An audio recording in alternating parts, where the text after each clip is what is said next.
As you are already aware that this webinar is on hands-on training on Transav Online Stack. Uh, Let me introduce myself.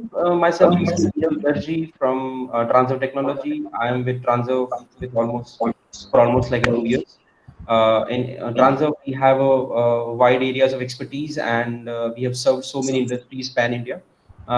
In general, we have all served as expertise in the industry as asset management solutions, spatial integration, slum rehabilitation, waste sanitation, and land records automation. Before I start this webinar, I would like to request all attendees to just keep in attention on this instruction that we request all the attendees to keep your audio and video on mute so that the experience with for other attendees go very smooth. If any attendees have any questions during this webinar, please write down in the chat box. We will definitely assist you. If we are not going to assist you in this part, you can write it down to us on feedback@transav.com. This webinar will have a 5 minute of break after the webinar, after the completion of the webinar. We will gather all your written comments and questions. And during this particular time, I will mute my microphone. The key takeaways for this particular session would be how to import vector layers, three-band raster layers. How will you create a map session so you can add those vector and raster layers? Once you add those vector layers, how will you style it so that you can create a really beautiful maps? Using this service, you can also publish WMS and WFS services.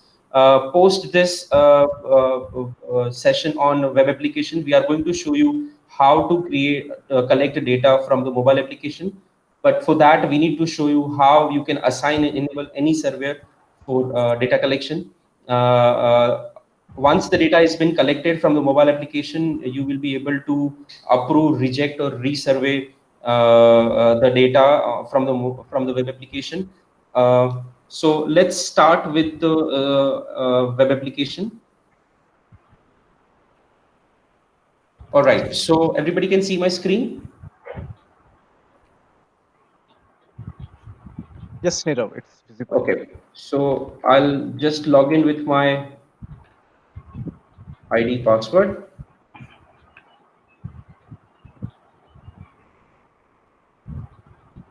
Okay, so this is the platform which I'm going to show you today. We call it Transav Online Stack. There are certain components. Which you could see on the upper tab as a user stats, map sessions, data, projects, users, and city OS. Today, I'm going to only cover map session, data, projects, and user, how we can utilize this particular tabs in our day-to-day geospatial operations. So on user stats, you can see how many layers you have so far imported on this web application. As you could see, I have a 500 plus layers added on my application. We have around 20 GB on the basic subscription. Some raster layers are also uploaded, and some data collection, which I'm going to use it for the data field collection.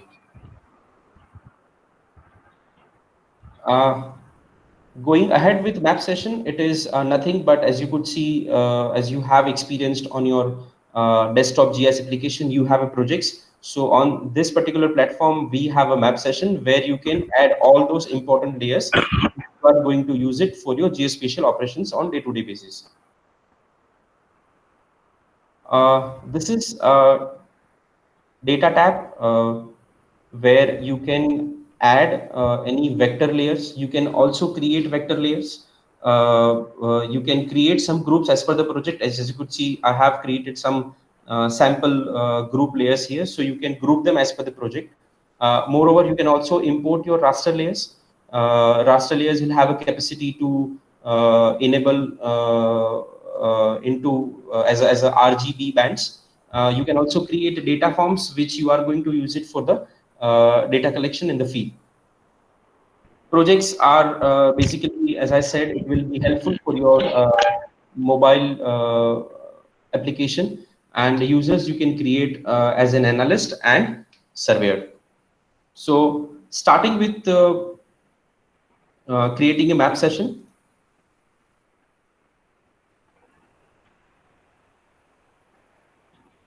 Okay, so the map session, I will name it as a webinar 2706. There are ways you can import the shape files. The basic fundamental to upload any shape file is always into zip file, not an individual shape file as you do it on your desktop software. So I have already created some shape files in a zip folder. So I am going to directly drag and drop.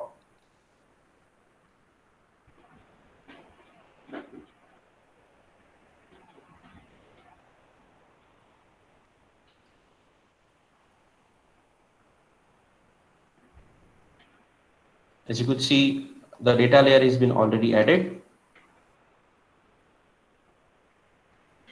On the top of that, from data tab, you can also import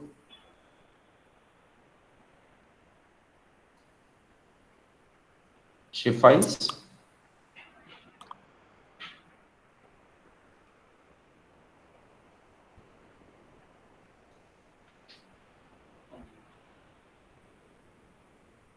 So it will show you once you upload any shape file. As I have uploaded just now AOI, I'm going to upload few more files for you.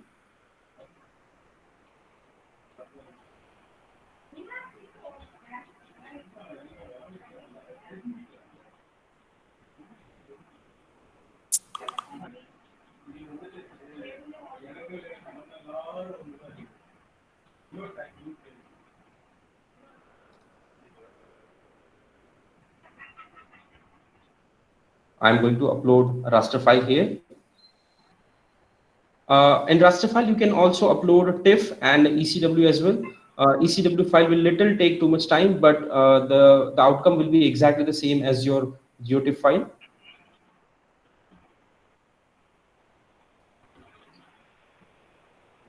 As you could see, you have to select the color and band. So in my image, I have RGB values as a 1, 2, and 3.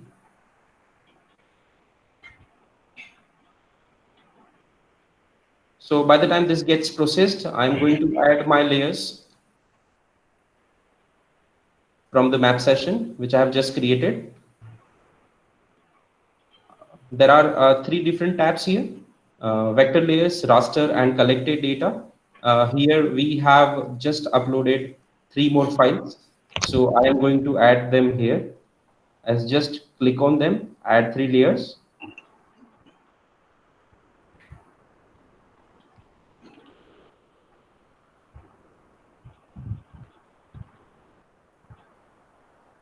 The raster file which I have just uploaded, it is already coming here. It is already here. So you can see the raster file I have just added now. In this portal, you can also drag and drop. So now you could see the data layers which I've just uploaded. It could be seen here. You can style them as per your requirement. I'm going to set them into proper hierarchy so that layer could be seen properly. My AOI is right now is in a lemon yellow color, so I'm going to change it to hollow and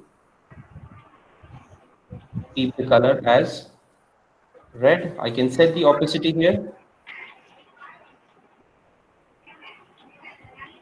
with the width of the AOI. So now you could see the AOI has a red boundary. It is hollow now.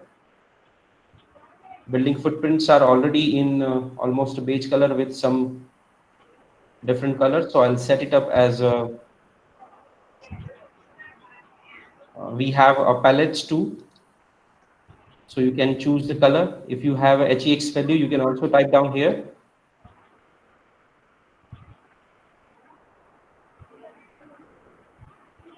Road center line, which you could see here.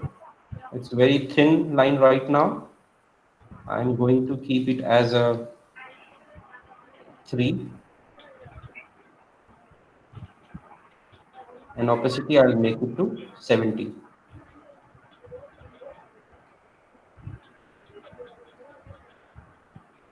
Right. So for the locality, for the pointers, which are the landmarks in this particular part, I can keep their label on. I can change the colors.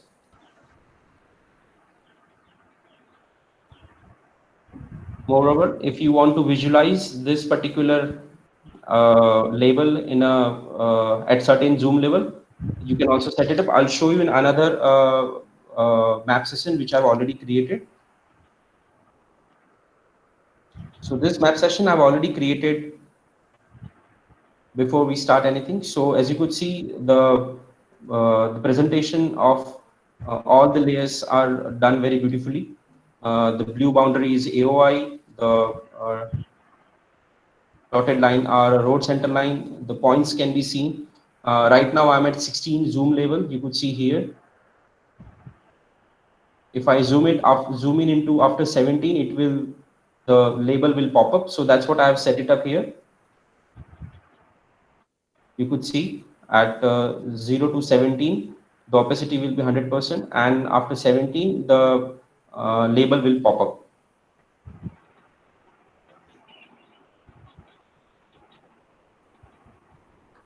Right. So this is the part where you can import the data and you can style them as per your need. You can create also a bookmark as per your comfort. Say, for example, I'm going to name it as webinar 3. So this particular bookmark I can view directly from here. So in during any kind of a presentation with your clients or to any customers, you can just directly click on it, and the bookmark will directly drag you and show you the map layout which where you have left. Similarly, I've also created the same sort of bookmarks at certain zoom level. You can also publish WMS and WFS. So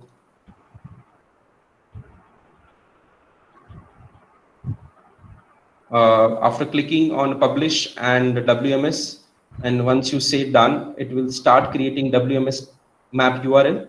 Once you get this map URL, you will be able to see that. By the time I'll just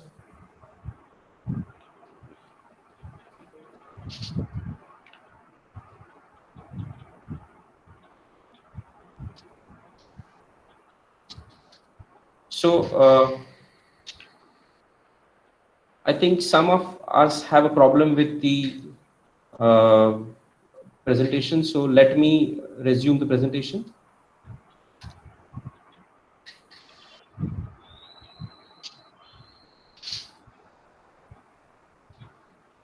Hope everybody can see my screen now.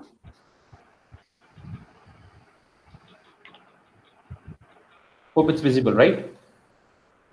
Just let us know if the screen is not visible in the chat box. I'll continue. To create WFS, you have to publish your map. You have to click on publish. You have to choose WFS. There are two separate links you can use. One which is for the presentation. So if you want to show this to your client, WFS will have a ability to click on any of the features. You can view the attribute table.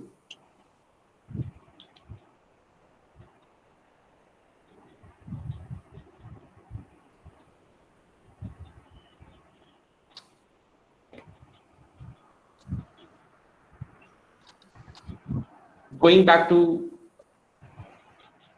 the data layer, well, here you can create forms for your surveyor to collect the data from the field. So I'm going to show you some sample forms. We can also set up a condition. So say, for example, here I'm going to name it here as a BID for any of the building. So I consider this particular webinar, say, for example, you want to go for the property tax survey, right? So you can create a building and premise form. So I will name the first field as a building ID. There are certain boxes you could see here. So in this one, there are certain fields as, say, for example, required field. So without this field, if I click on it, without this field, surveyor will not be able to save the form. Display on map label. So if I have this label on, I will be able to see the BID on the map label. Default to last collected. So when I have certain numbers, say for example a current year, so I can continue that number of that current year for the rest of my survey. Auto increment is nothing but it will increment the values of BID. Single choice, I would say usage as a residential, commercial, and mix.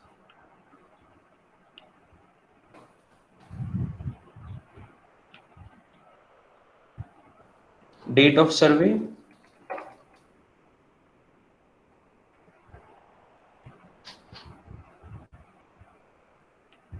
The one thing which admin or analyst have to always keep in mind that question code should not be empty. There has to be certain number of letters he has to put in a very short form. The way I have done it as a DOS, I can also decide the date between which date to which date.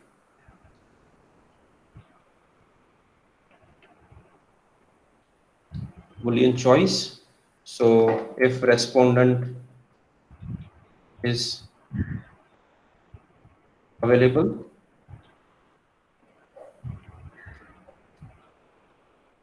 the question's answer is already yes and no. So on the form, you will be able to see only yes or no. Calculate. So say, for example, I want to find out the age of the building. So in that case, what I will do, I will type down year of establishment. I will say current year as a default to last collected, and a calculator which will directly find out the age of the building.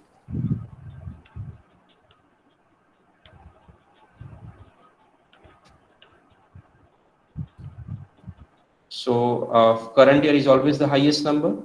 Year of establishment could be lesser than that, obviously, and I will use this formula. So this is one form. This is one form where you can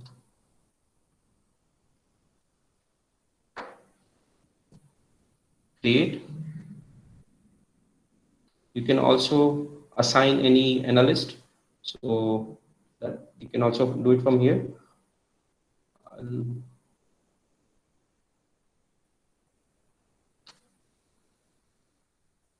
So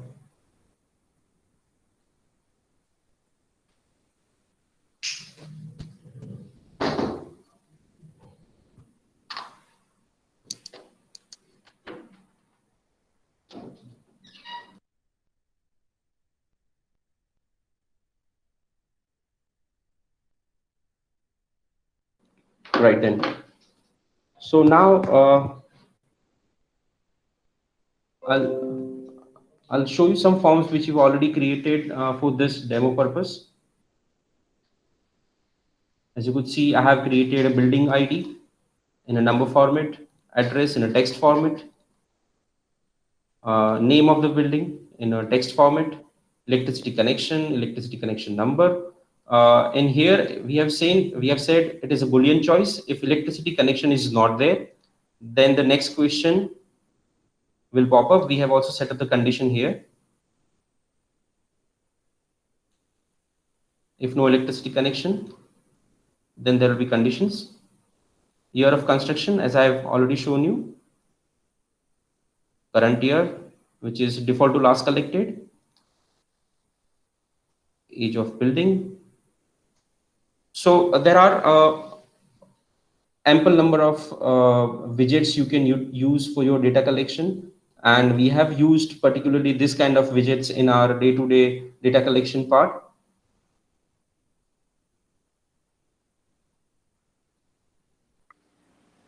So here we have already created some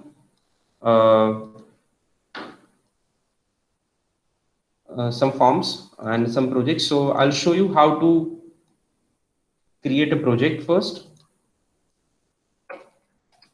So a surveyor will be assigned to this proper project, and some forms will be also assigned to him. I have created 2 forms already. W premise form, W building form.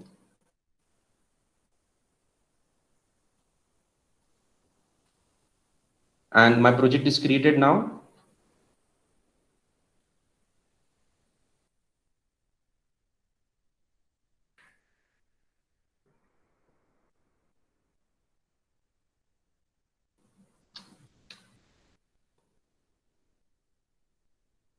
You can also assign some surveyor here.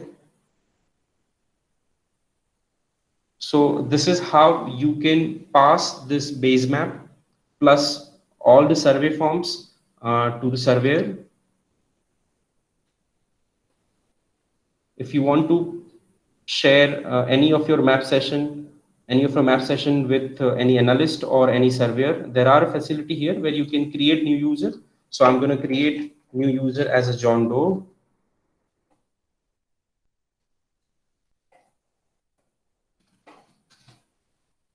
Enter password. You can also assign the password for him. Here there are 2 different roles, analyst and surveyor. So if I assign John Doe as an analyst, he'll be able to edit any feature and attributes. I can also allow him to approve any field data.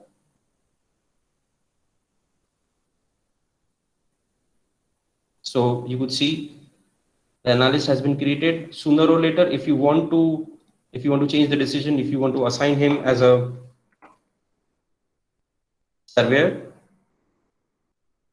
and assign him as a surveyor, you could see it is automatically and very swiftly it changes, right? So now let's get back to the mobile application. I have created one mobile application ID to access those forms and the project. So I'll show you how to do it.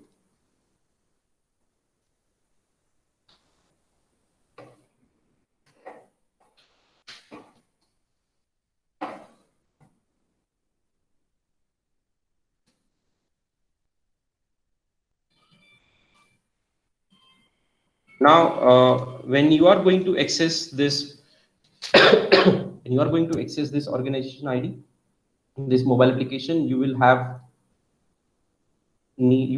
to have an organization ID. So organization ID can be seen from your settings,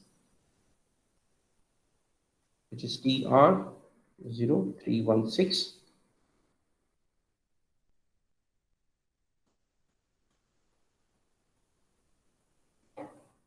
Sorry.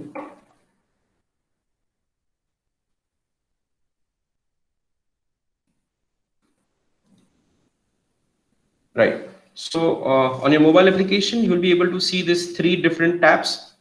The first is a project, which is assigned to the surveyor. Notification, where wherever analyst will ping back to the surveyor for any kind of a conflict in the data collection, it will be seen here. The chat, which can be done between analyst and surveyor to surveyor as well. As I've shown you that the webinar 27062020, I've already created a project. In property tax survey or any kind of survey, if you have any base map there with you, you can also utilize them. I have for this particular webinar session, I've already downloaded a webinar, a base map, but I'll show you how to do it.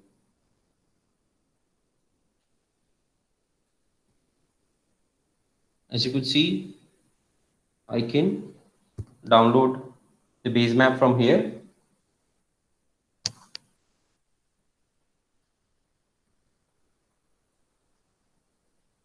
You'll be able to see the progress of downloading. As I've already done it, so I'm not gonna spend too much time on this. We will directly go back to the data collection.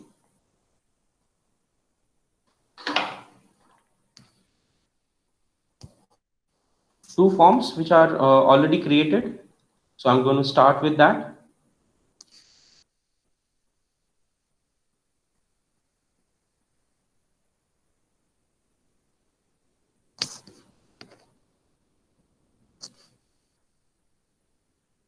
So the WMS which I have already uploaded, it can be seen directly here. You can utilize this service when you have a restriction on your internet bandwidth. So you can use that as a WMS offline services. Now for property tax survey, I am going to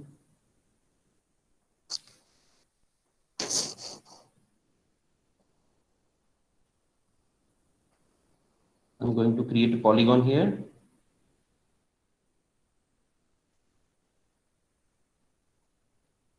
And will fill up all the details. So I'm going to randomly name, give this as a building ID, something as a 213, address as a MG Road, MG,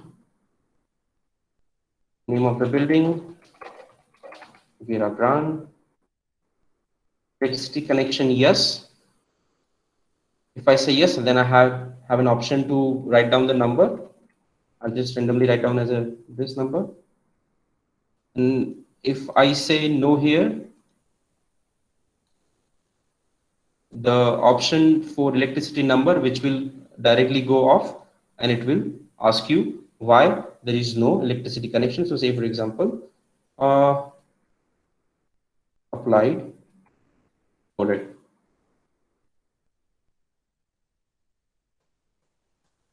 Year of construction. So for that particular building, the year of construction is 1940s, 1980. Current year is 2020. As I've said while creating a form, this current year is default to last collected. So whenever survey starts any kind of activity, if he feels this current year as 2020, this 2020 will be default until the form gets clear. Age of the building, that will the calculation directly come up like this, 1980 and 2020. So the age of the building is 20 years.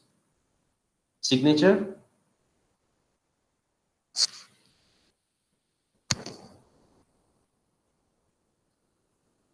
upload an image. So I'll show you, you can also upload image too.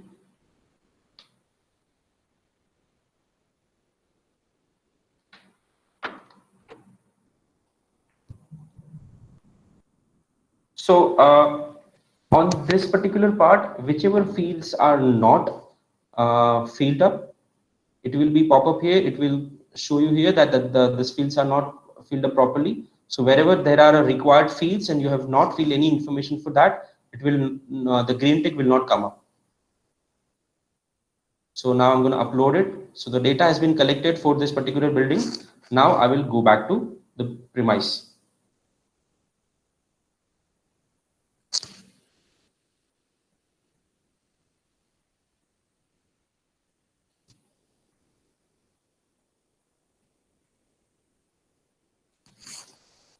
On mobile application, whenever surveyor does any kind of data collection that has to be approved by analyst. Once analyst will approve the data which is collected by surveyor, then the polygon which I have just created for building, that will pop up. Now I'll start the data collection here for premise form. Building ID, which I have kept it as a 213. Premise ID, I'm just going to keep it as a 2131. Building type, it could be RCC, teen shed, or any other. So I'll select it here as a RCC. Owner name is Mirav. The property which is where server has visited, the status of respondent. So it could be the case that owner is responding to your questions. Sometimes it might be the case that the property is being rented by someone else. So say for example, I am going to take it as a self-rented, self-owned. Type of premise is residential. Residential area I have to keep. You can also select the when you're creating a form, you can also select the units, whether it is in square meter or square feet. Image I'm going to take. So for all building and premise forms, photo will be linked with it with its time and stamp. So you always have a proof whether that photograph has been taken from the same site, and the building which is the information for that building which is taken, which is the right information or not. And here there are some other rating kind of emojis too. So you can also select, say for example, I'll select here as a good, owner signature.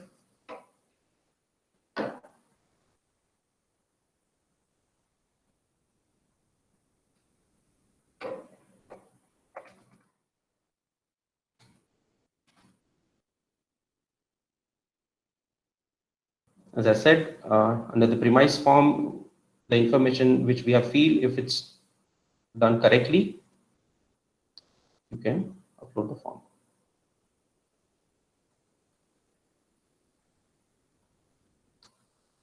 So now we have, as you could see, there are two on the data sets. You could see there are two forms collected right now, but analyst has not approved anything. So the statistics will not be changed. There is no data approved as of now. For the demo purpose, we have created two forms, and that those two forms been already approved. Going back to the session.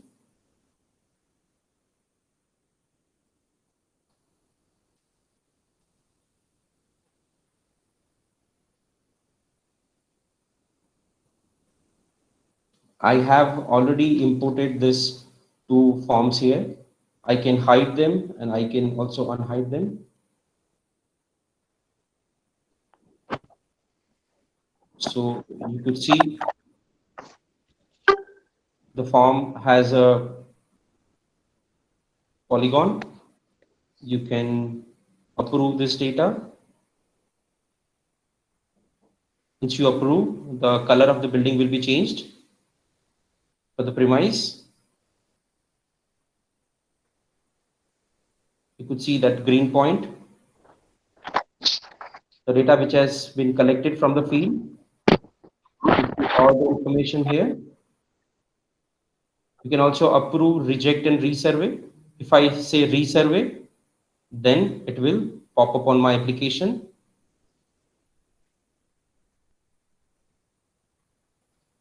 Under resurvey tab.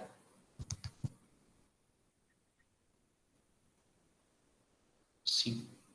So the data has been collected by surveyor. Analyst feels the data is not correct. Some information has a gap, so it can be already, it can be bounced back to the surveyor, and surveyor can take the right action on it.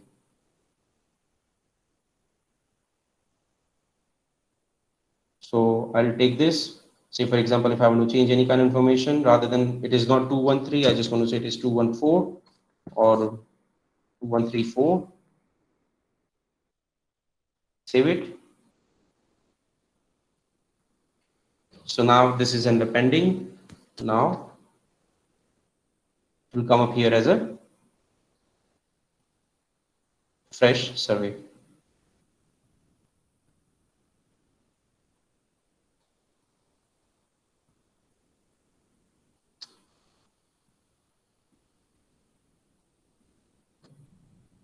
So yeah, so the data which I have recollected from the field, now the resurvey button has been re-popped up. I will approve it, and the color of the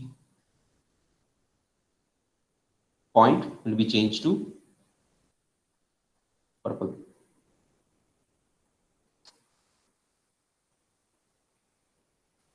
So as I've said, the, the topics which I wanted to cover under this particular task, this under particular this webinar, as I've shown you how to import vector and 3-band raster layers, how to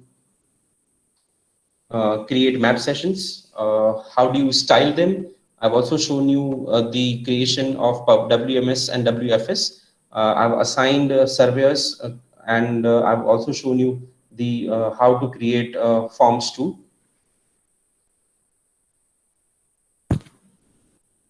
So now we'll take almost 5 minutes of break. If any of the attendees have any kind of a question, please let us know. We will answer you back. You can also write it back to us on feedback@transo.com.